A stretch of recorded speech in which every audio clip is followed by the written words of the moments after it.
Dogecoin. Oh my gosh, Dogecoin. Wow. I just read a story this morning about a 33-year-old Dogecoin millionaire, which I never thought there'd be such a thing. But this 33-year-old Dogecoin millionaire has lost $167,000 in one day. And the most amazing thing about it is that he's refusing to sell. We're going to talk about Dogecoin. We're going to talk about why this man's move might not be something you want to replicate. And we're going to break all that down for you right now on the Black Financial Channel. So buckle up your seatbelt, get comfortable. We'll get started on the Black Financial Channel right now.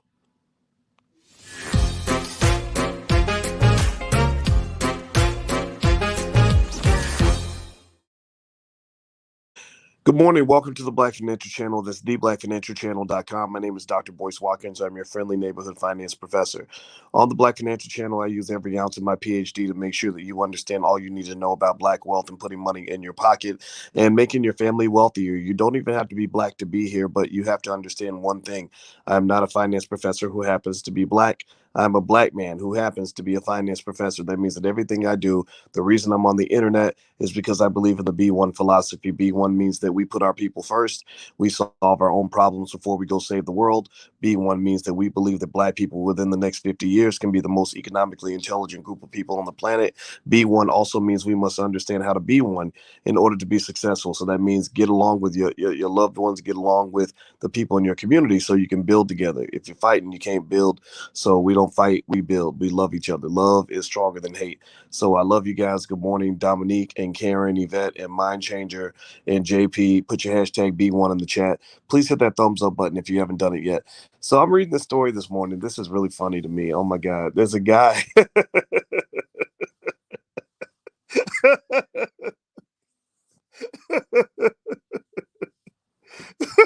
I'm just laughing.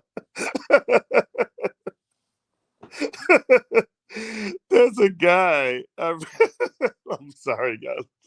I've never laughed. This is. I'm gonna tell you why I'm laughing in a minute. There's a guy who.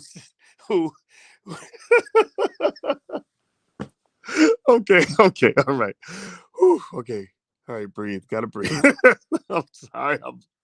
Stupid people make me laugh. I'm sorry. Y'all just funny.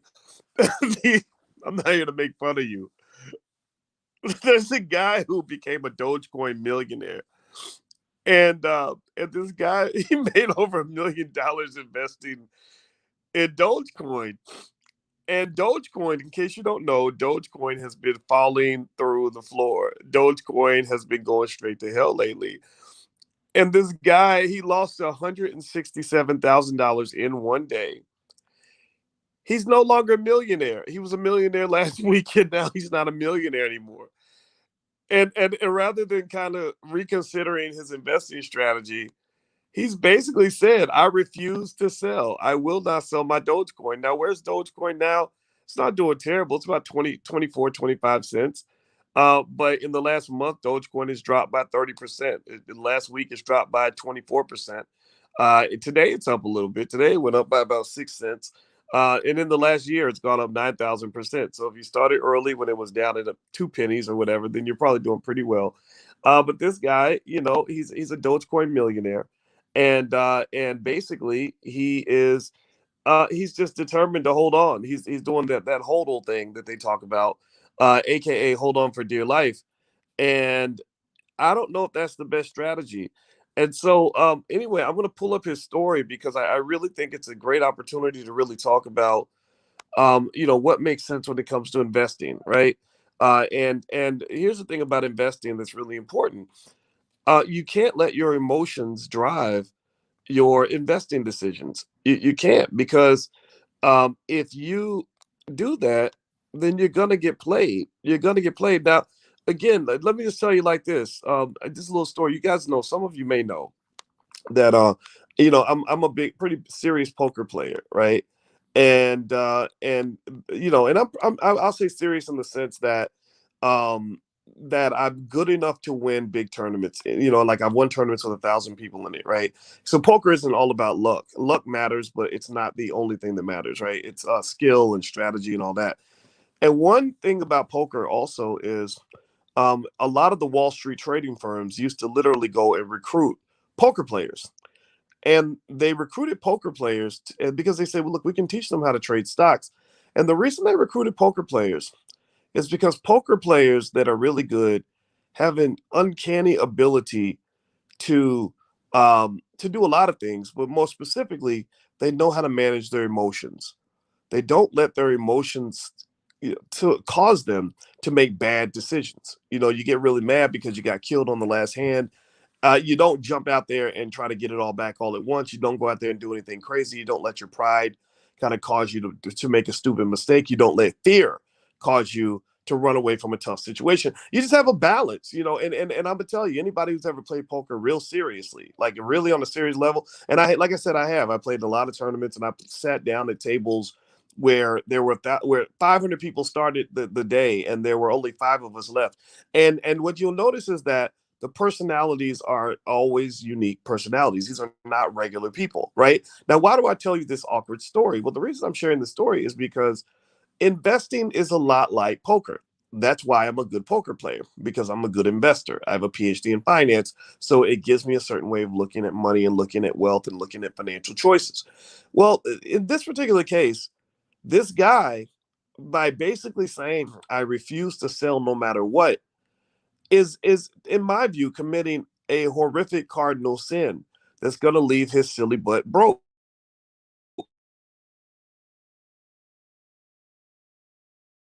And let me know if you can hear me. Say yes and hear me, because I'm switching screens because I want you to hear this story, because this is a good investing lesson. It says, since becoming a Dogecoin millionaire on April 15th, Glauber Contesoto, I think that's his name, has continued to hold rather than sell, despite the coin's ups and downs. And he's now a millionaire twice over. Contesoto says he invested 250,000 in Dogecoin on February 5th when it was priced at 4.5 cents and hasn't looked back. I had already anticipated that Dogecoin would drop, he says, and sure enough, it happened. Indeed, after reaching an all-time high of 73 cents, it fell below 50 cents. He likened what happened with Elon Musk on SNL to what happened with the price around the community proclaimed Doge Day on April 20th. The whole week leading up to it, everyone was hyping it up, prices going up, and then it crashes. Okay. On Thursday, Dogecoin continued its decline before 40 cents, down below 40 cents. And actually, this article was written back in May, so it's been updated. And basically, this guy, this week he lost another 167,000, and he basically says that he refuses to sell no matter what. And they said the volatility doesn't worry him. He's very bullish on the meme-inspired cryptocurrency long term. In fact, he has since spent more money buying the dip. He invested another 17,000 when Dogecoin was at 47 cents, and he's still investing, still buying. He's buying the dip, so he must really be buying the dip now. They have a screenshot of his Robinhood account, and he's got over $2 million in his Robinhood account, or he did. He had over $1 million. Now he's not a millionaire anymore. He lost $167,000 in one day. Now, why am I talking about this guy? Well, the reason I'm bringing him up is because this isn't how you're supposed to invest. Even if Dogecoin were a good investment, which it's not, honestly, it's not. There's nothing real about Dogecoin. Even though crypto makes you wonder what's real and what's not. I mean, I'm in Philadelphia right now. Tomorrow night, actually tonight, what's today, Wednesday? Yeah, tonight at 7, or I think it's 7. I'm gonna actually be doing a panel on NFTs. You guys are welcome to come along. The information's on my Instagram, which is the real Boyce Watkins. So you can go there and get the information. But the point is that even though a lot of crypto makes you wonder what's real and what's not, right? You're talking about digital assets, which is kind of a weird thing to understand. Dogecoin doesn't have hardly anything about it that makes you feel like it's real. Even crypto experts hate Dogecoin. Most of the crypto experts I know do not like Dogecoin.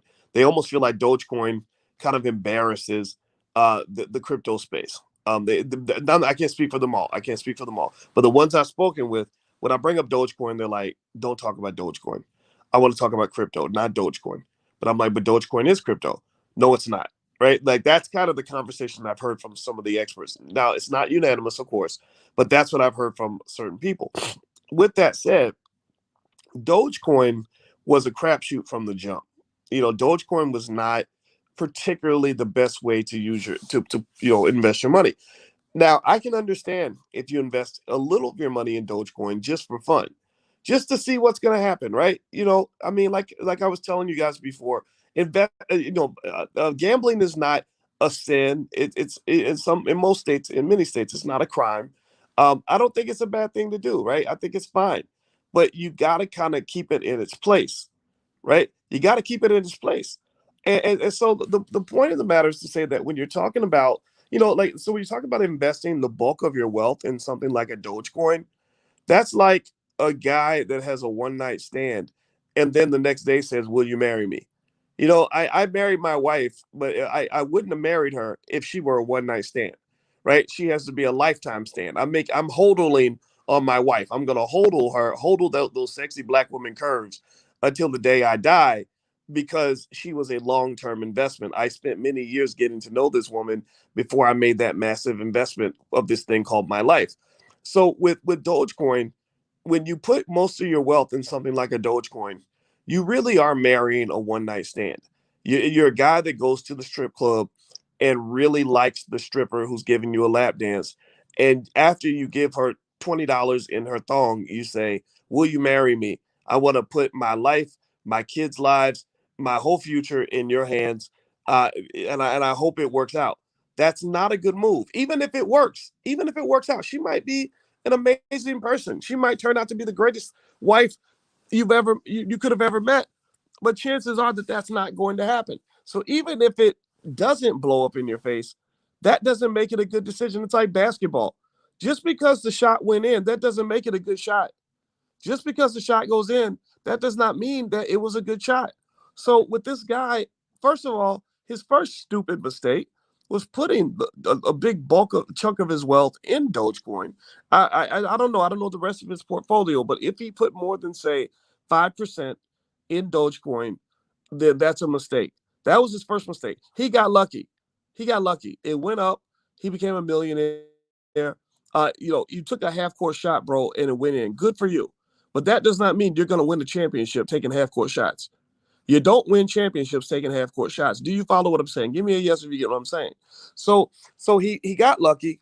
He became a Dogecoin millionaire, which is a hilarious thing to say, but God bless him. I'm happy when anybody makes money. I mean, my God, why would I be mad about that? But then Dogecoin starts. So when Dogecoin's high, here's what you're supposed to do. You're supposed to say, "Woo, we got lucky. We took that half court shot and it went in, and we won the game with the half court shot." But now in the next game, you don't say, well, how do we keep taking half court shots? Because it worked last time. Let's see let's see if it works out. You don't do that, right? So basically what he did was, he, instead of doing what he was supposed to do, which is immediately you evacuate the building. Immediately you say, "I've got 1.5 million in Dogecoin. My luck is going to eventually run out at the craps table. I'm going to pull a million off the table and spread that money out into other assets." Even venture capitalists and entrepreneurs who have these unicorn companies, meaning I think they're companies over $1 billion or whatever, these startups. If you have a unicorn, if you run a company that's a startup and you get lucky and you create a $1 billion company, the reason these companies go public is because the owners of the company want to diversify. They understand the first rule of investing is don't put all your eggs in one basket. Don't try to hold on to one thing, hoping that one thing is going to be the thing. You spread your money out, not because you don't like what you're invested in, but because you got to be safe. Whenever a stock shoots up, if a mutual fund manager has a stock that shoots up and goes to the roof, first thing they do is they start selling. And people say, "Well, if the stock is doing so well for you, why would you sell?" They say, "I'm selling because I don't want all my money in one place." You don't want all your eggs in one basket. So the point of the matter is to say that this guy, there's nothing ridiculous, overly ridiculous about him investing in Dogecoin. I don't care. People do that. Have fun. I'm going to Vegas next week. Sometimes we like to roll the dice a little bit. That's a lot of fun. The mistake he made was that he didn't spread his money out. So he didn't do that, right? And then he compounds the mistake with another mistake.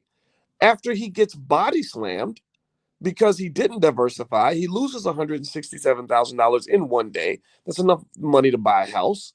He then gets into all this emotionality. "I'm not going to sell for nothing. I'm going to hold on for life." Right? He's doing all this these like crazy, crazy warrior chants for holding in Dogecoin. And I'm like, why? Why are you so emotionally invested in Dogecoin? Do you really think that the people who created Dogecoin care anything about you? Like, do you think that that these people, do you think that the people at Dogecoin are gonna hodl for you? Like, are they ride or die for you? You up here for life, right? You're literally barking and all emotionally connected and invested in Dogecoin, like you're fighting to defend your mama. Why? That's my only question. Why? Like, why? What? Give me a reason why. Can anybody give me a reason why people would be so emotionally invested that they're going to risk their family's wealth, risk their economic future, just to hold on to Dogecoin, just to make a point? Give me. I'm waiting. I'm waiting for an answer. Somebody tell me why. Like, why? What are they? What? I mean, seriously, look. The reason I love my wife and I love my family is partly because they love me back, right? If my wife didn't love me, I don't think I would love her the way in fact, I wouldn't. I couldn't. You don't. No, don't love somebody who don't love you back. That's not a good relationship investing strategy, right? So I'm just gonna be honest. If she didn't love me and said she wanted somebody else, I think I saw a rumor somebody was Willie D was in my wedding, and somehow the internet. This is what happens. People start making stuff up. It's hilarious. They saw a picture of me, my wife, and Willie D, and they said, "No, she really wants Willie D. Look, her feet are closer to his feet than there are to Boyce's feet, right?" So apparently she's in love with Willie D. So if she was in love with Willie D, or if she was in love with any man, any other than me, I wouldn't love her. I wouldn't have married this woman. You don't love people that don't love you back. Some of y'all need to learn this lesson right now. Some of y'all might be going through a situation where you love somebody who doesn't love you back. Don't do that. Find somebody who loves you. You're worthy of that, right? So this guy is in love with Dogecoin, but Dogecoin does not love you back. Why? And that's my point. That's my point on all this. That when you're talking about investing, the number one rule, or not the number one rule, one of the top rules is you can't get overly emotionally connected to any particular stock, any particular asset. I mean, if you have something that's kind of your favorite, like, oh, this stock has been real good to me, or I made good money on this company. Like, I like Ford and GE. Ford and GE did really great things for me this year, and I love them for that. They bought us a new car this year, and I appreciate that. But I'm not gonna get so emotionally invested with Ford that I'm never gonna let the stock go no matter what. Okay, so don't get emotionally connected to any particular investment. Don't get caught up in the hodl nonsense. Don't become an AMC ape. You can be an AMC investor, but don't be an AMC ape. Apes are stupid relative to humans. Apes are smart compared to the other animals. So if you want to be a smart animal, go be an AMC ape. If you want to be a smart human, then don't be an ape. Be a man, be a woman, be smart. So anyway, do me a favor, hit the thumbs up button, share, subscribe button. If you haven't, done this yet, go to firstsharestock.com. There's lots of free stuff that the Black Business School gives away to the community. We give a lot of stuff away for free, and you don't have to pay a nickel ever if you don't ever want to. There's offers and all that, but you don't have to take any of it. You can just be part of the tribe and learn for free. We teach you more for free than your university taught you for $100,000 or $200,000 or whatever you paid to go to college. I'm a college professor. I can confirm this. We're the best in the world at what we do. And when it comes to focusing on Black wealth, that's all we focus on. So go to firstsharestock.com. And not only will you learn to buy your first share of stock if you haven't done it yet, but you'll get a lot of free information. So even if you're already invested, go to firstsharestock.com because that's good information for you. Hit the thumbs up button, share, subscribe button if you haven't done it yet. I'm looking at this comment. It said, let's see, thank you for your donation, by the way. They say, you are absolutely correct. He should have took the million and ran. If I'm blessed enough to make that much in Shiba Inu, I'm out. Okay. Well, yeah. Okay. So Shiba Inu is your thing. Okay. Well, that's fine. I think that Shiba Inu is cool. I think that's, I'm not recommending it at all. I'm not putting any of my money in it at all. My money is, right now, my money's working hard, bringing back friends by investing in what I consider to be the grown-up assets. The grown-up assets are the companies that are actually making money. It's the places that are slam dunks in the economy right now. I told you guys yesterday that a stock. What was the stock that I said that I liked yesterday? Oh gosh, I put money in it. I know Amazon's a good one. Amazon, I like Amazon a lot right now. Companies like Amazon, I think Amazon's almost worth 2 trillion. I think Microsoft just passed the $2 trillion valuation. That's where the money resides. That's where America, that those companies are driving America. Crypto to some extent is still experimental. Coins like Doge and Shiba Inu, unfortunately, are kind of these funny little gimmicks that will probably Google. Thank you, Britton. Thank you, Britton. I don't know why my brain was out of it, but yeah, thank you very much, Britton. Britton pays attention. Shout out to you, Britton. Um, I guess I couldn't remember because I think about so many different companies every single day. I can't even count the number of stocks that I own, because the other thing about investing that's really important. Somebody says crypto is not experimental anymore. Yeah. Let me change the phrasing of that. You're right, Lemire. I would say crypto is real, but when I say, I guess rather than experimental, I would say it's in an early stage of its evolution. How about that? And what I mean by that is that there's a lot of transformation that's going to occur. A lot of things are going to change. A lot of regulation is coming down the pipeline. I believe that within the next 5 or 10 years, it'll be almost impossible to go make a bunch of money by throwing out a Dogecoin and hoping that there are suckers out there crazy enough to invest their life savings in that company. I also think that the stable coins are going to start getting regulated more effectively, because the stable coins, some of them are on some really scammy kind of behavior, kind of really unethical stuff. Like even Tether, from what I understand, has not even been audited, and so you got to be real careful in that space, because the thing about crypto that bothers me the most is that there are several examples of scenarios where a company looked perfectly fine and everything looked good. The exchange looks solid. Where you put your money on the exchange, that looks solid. The coin looked great, and then suddenly everything was gone. Everything was gone, and when it's gone, it's kind of really gone. Like, I mean, maybe you're lucky enough to go to court and spend 5 years getting your money back, and you get maybe 20 cents on every dollar or something if you're lucky. But most of the time, you get nothing. You get nothing. So I encourage you stick with established exchanges when it comes to the bulk of your money. Established companies like GE and Ford or Microsoft, they can't run off with your money. Now you got to be careful about the big tech companies though, because they just appointed a woman to run the I want to say the FTC, I believe, is it the FTC, who's a young law professor. She's about 32 years old, and she's actually good for America, because she's written a lot of research papers on antitrust law, and how antitrust law needs to be changed, and that they need to start digging into these tech companies and breaking them into pieces because they have too much power. And I completely agree with everything she's saying. Amazon has too much power. Google has too much power. Apple has too much power. Even Microsoft has too much power. All these companies need to be chopped up and broken into pieces. So I really like that. So the reason that it's important to be careful is because that's going to impact your stock prices. Probably not to the point where your investments will just be terrible, but you just want to keep an eye out for that. Now, JP says, I disagree also respectfully. Okay, well, it's okay to disagree. I like the word respectfully. That's all I ask. In case you want to know what my criteria is, we love blocking people. We block people all the time, and that's like something, because being here is not. I'm not begging. I'm not begging people to be here. Being here is not anybody's right. It's a privilege to be in the company of intelligent Black people, and I really want a space of peace and prosperity and productivity. And so the criteria I use to decide who gets banned, and when you get banned for life, is, are you respectful? If you're coming in, you say something really stupid and ignorant, and you're just being a jerk and you're being disruptive, then there's no reason for you to be here. There's plenty of places you can go besides here. So that's my criteria. So if you disagreeing is not an issue.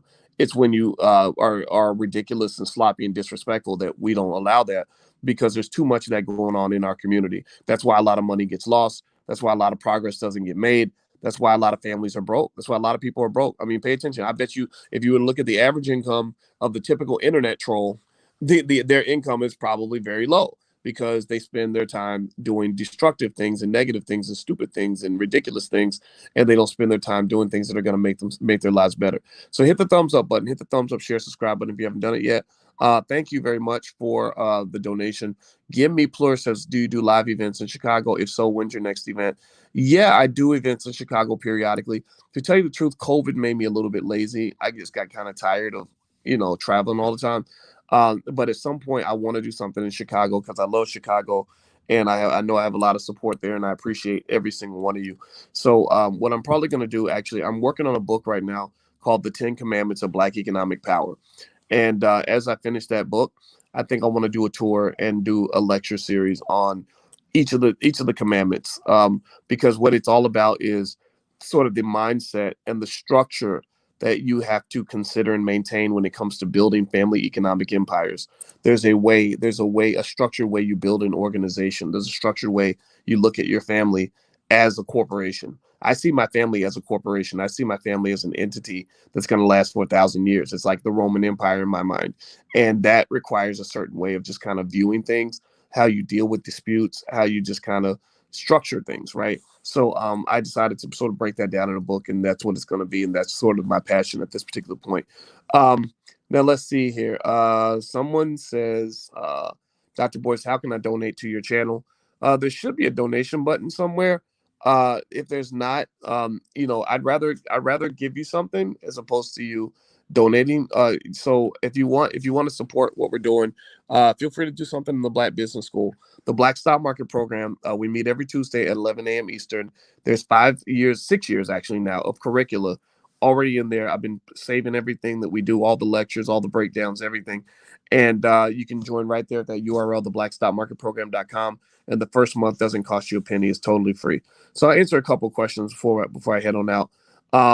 Yeah, Darian Bird, the super chat button is below. Thank you, DDS. I appreciate that. The super chat button may not be on my Dr. Boyce page. Because of that stuff with a person who shall remain nameless, who decided that he wanted to talk about all of our stuff a lot. I had a little bit of a troll thing, so we just said, you know what, just let's shut off the comments for a little bit, and so we can get back to being mature. Let's see, Chantel. When we buy stock, do we have to buy the share cost, or can you just invest 20 or 30 bucks? Good question, Chantel. Yeah, you can invest. In what they call fractional shares. So if you go to Cash App or even Robinhood, they'll ask you, do you want to invest in shares or in dollars? And you could just say in dollars. So like Amazon stock price is like $3,500 or something like that. You could buy $20 worth of Amazon. You don't have to buy $3,500 worth of Amazon. Let's see here. Does Dogecoin make sense to invest in now? I did a Dogecoin experiment where I was just messing around, and I bought some Doge, and I told you guys I would keep you informed of the results, and it lost money. I mean, I think we lost 40% of the investment or whatever, and eventually I sold it because I wanted to invest in something else that I knew was a more surefire thing. So I got kind of bored with it. But yeah, I mean, I guess if you want to roll the dice, I mean, nobody knows what direction Dogecoin's going to go. A lot of the cryptos. I mean, Bitcoin has a few more fundamentals attached to it that you can pay attention to, and there are still a lot of really smart people who are bullish on Bitcoin.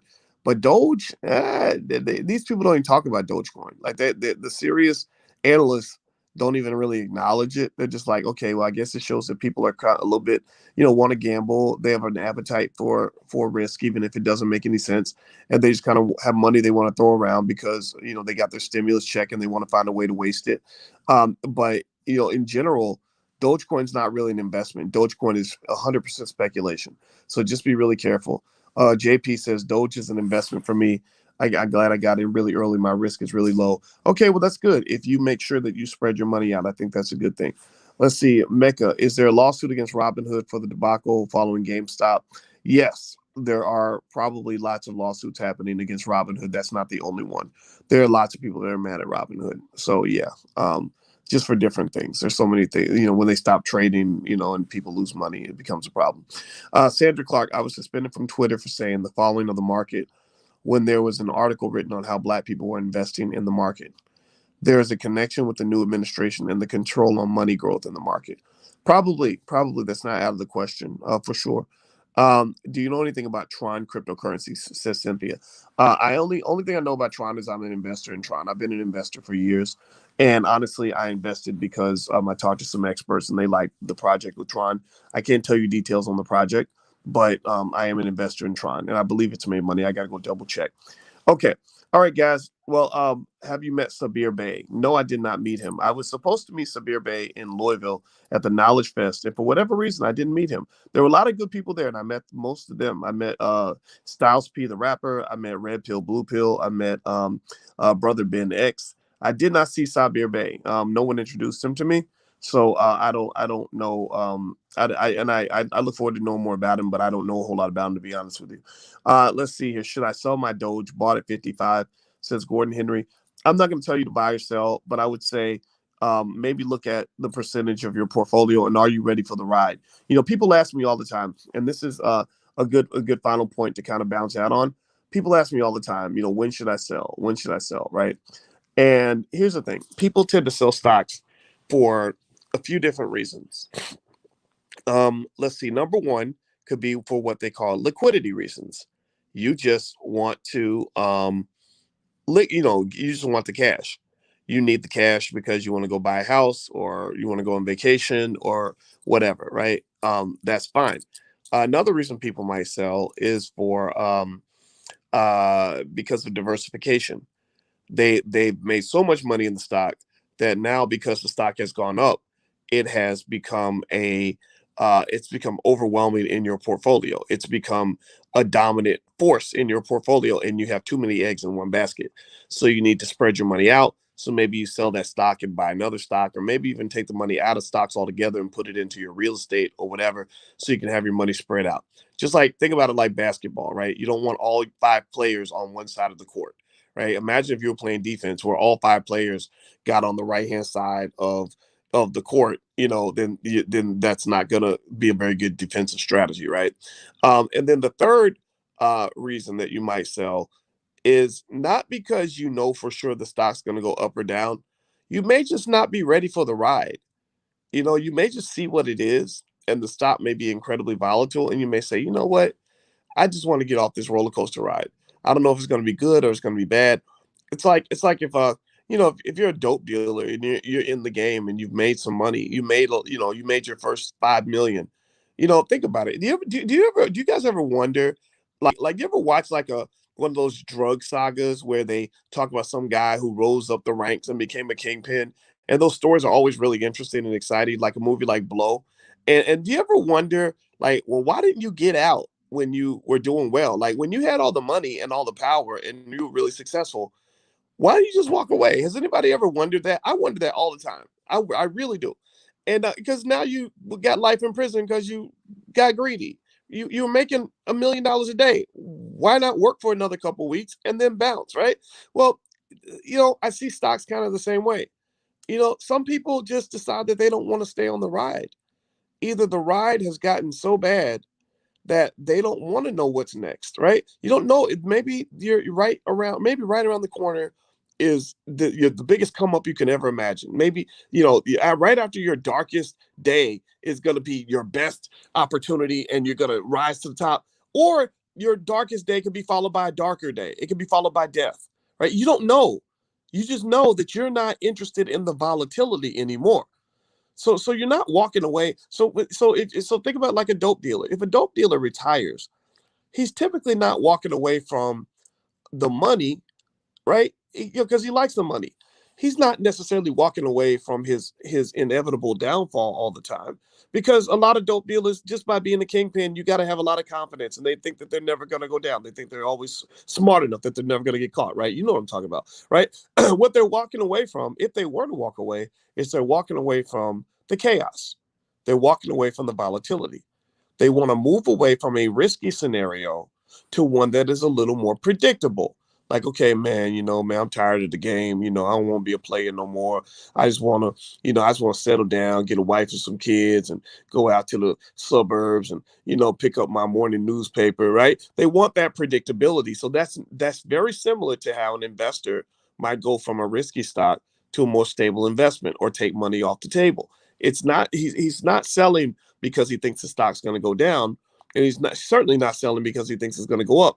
He's selling because he just doesn't know, and maybe he's moving to something that is a little more comfortable for him, right? So there you go. So that's kind of the best way to explain why, when to sell your stock, or why Any experts out here who tell you, so-called experts, who tell you like, oh, you should sell because the stock is definitely going up or definitely going down, they're just telling you that to make you feel better. It's like how you go to church and your pastor says, oh, if you do this, you'll definitely go to heaven. How the hell do you know? Have you ever been to heaven? You ain't never been to heaven, and you ain't never talked to God. You talk to him, he ain't never talked back to you. You think he talked back to you because because you saw a leaf fall from a tree, you saw a puppy barked at you, and you thought that was God talking to you. But there's no proof that God was really talking to you, right? You're just saying these things because people people who are not sure, they tend to be made comfortable by people who pretend like they're sure, right? Like you're going to church because you're not sure what's going to happen when you get sick and when you die. So someone with a lot of confidence comes along and says, no, if you do this, then everything's going to be okay. And I'm not saying that this is not anti-religion. Don't get me wrong. I'm very spiritual. I believe in God, all that. But you know as well as I do that ain't none of these people actually been to heaven, and none of them really knows what happens when you die. That's a mystery for all of us. So I hope that makes sense. I hope that my weird analogies are not too strange or confusing, but I tend to enjoy investing and talking about money when it relates to real life. I like real life more than I like talking about 401ks and IRAs. I can talk about all of that. I have a PhD in this stuff. I taught college students for 20 something years. I can do all of that. But by connecting it to the real life, it helps you understand that you've been living this your whole life. You've been an investor your whole life. You've been interested in money your whole life. So stop thinking that that's a separate thing from who you are. Stop thinking that money is over there and you're over here. That's just not true. You know, you think about money probably as much as you think about breathing every day. So just do what's natural. It'll work. All right, guys. I'm about to get out of here. Hit the thumbs up button, share, subscribe button if you haven't done it yet. Also, if you have kids and you want your kids to learn about wealth, we have financial workbooks and flashcards that we created with Black educators, specifically for Black children. So if you're interested, feel free to go to financialworkbooks.com. The URL is right there on the screen. And I think you'll like what you see. All right, guys. Please have a good day. And Big E says your conversation has been questionable as of late. Man, Big E, my conversation has been questionable for 25 years. I have been a weirdo since I was 25 years old. On my Instagram is a Real Boyce Watkins. I shared an article that I wrote about the NCAA in 1996. I swear to God, I kid you not. In 1996, I wrote an article basically screaming and hollering about, there's my Instagram if you want to follow me. I wrote an article screaming and hollering about how college athletes need to be paid. And just recently, the NCAA lost a major Supreme Court case that's going to require them to start paying the college athletes, which is something that is obviously it's common sense. And the things I said in that article at the age of 25, I kid you not, I stand by every single word in 2021. So you might call me weird, you might call me crazy, you might even call me a big asshole, but you cannot say I'm not consistent. At least I am a consistent asshole. I'm consistently crazy. I'm consistently weird. I'm consistently going to be Boyce Watkins, and I stand on that 100%. So take care, guys. Have a good day. Love you. Please hit the thumbs up button on your way out, and I'll talk to you guys soon. Take care. Peace.